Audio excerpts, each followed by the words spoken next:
شروع میں جب میں یہاں آیا اس مسجد میں امام ہوا تو یہاں کے نوجوانوں کو ترجمہ پڑھاتا تھا اور ذہبی کی طب النبوی میڈیکل کے طلباء کو پڑھاتا تھا تاکہ یہ اسلامی طب سمجھیں اور انگریزی جو علوم ہیں ان کا رعب ان کے دل و دماغ سے اتر جائے. تو جب تبلیغی اجتماع رائے کے دن آئے تو بہت لڑکے تیار ہو گئے. جتنے مجھ سے پڑھ رہے تھے سب نے کہا ہم ساتھ چلیں گے.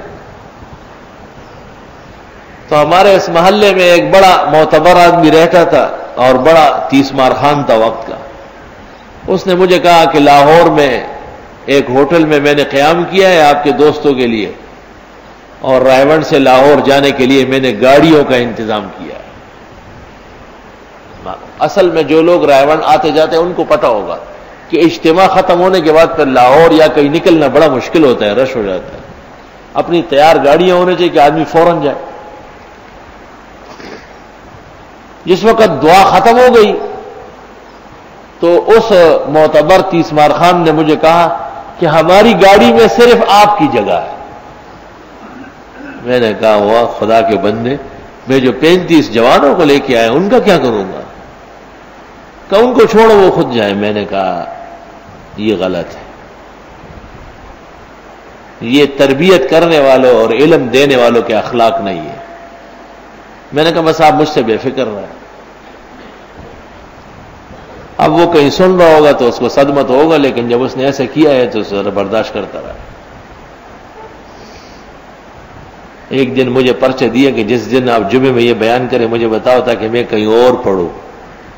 میں نے کہا نہیں، آپ اس دن ضرور آیا کرے تاکہ آپ کو اپنا عمل نظر آ جائے. بس اس کا قصہ تو یہاں تک تھا. ساتھیوں نے مجھے کہا کہ انتظام کہاں ہے؟ میں نے کہا آگے. ہم بستر لے کے آگے چلتے گئے تو ایک جگہ خیمہ بالکل خالی تھا اور پانی خوب تھا وہاں. میں نے کہا بھائی زور کی نماز پڑھ لو. زور کی نماز پڑھ کر میں نے دعا کی کہ اللہ انتظام آپ فرمائے. مخلوق کا انتظام تو ایسے ہی ہوتا ہے بھائی، پردے کٹ دنی مشبی. میں جب نماز سے فارغ ہو گیا تو ہمارے ایک مخلص دوست تھے حاجی حبیب اللہ صاحب، بلوچستان کوئٹہ کے، وہ پیچھے بیٹھے ہوئے تھے. جب میں اٹھا تو وہ لپک گیا. میں نے بورڈ ڈھونڈا، حضرت آپ ملے نہیں ہے وہ. میں نے کہا خیریت؟ کہا میں نے نئی بس خریدی ہے، لا کے یہاں کھڑی کی ہے کہ آپ کے ساتھیوں کو لاہور لے چلوں گا اور سیر کراؤں گا. آپ اندازہ لگائیں توکل علی اللہ. جب مخلوق سے سہارا ٹوٹ گیا تو کیسا انتظام فرمایا. بالکل نیو برانڈ بس کمپنی سے نکال کے لائے تھے. اور سب ساتھی کہتے ہیں کہ فلاں صاحب نے بڑا اچھا انتظام. وہ سمجھتے کہ اس نے کیا. اگر تو سب ہو چاہ تخت دل ہے.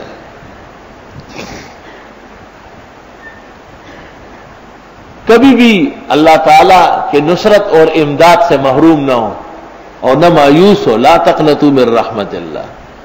جب سارے اسباب ختم ہو جائے تب تو مسبب کی خیر و برکت سامنے آتی.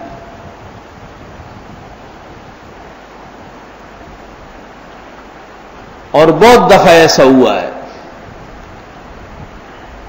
میں ہر سال حج کے لیے انتظام کرتا تھا، پیسے جمع کرتا تھا تو وہ کم ہو جاتے تھے اور ہر سال دوسرے سال سے بڑھ کر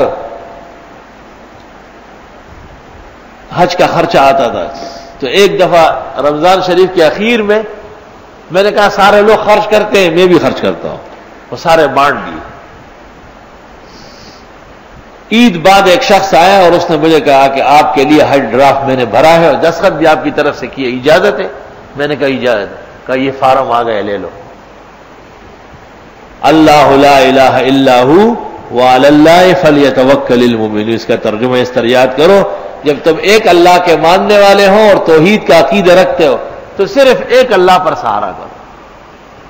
توکل علی اللہ پہچان لو، بھروسہ پہچان لو.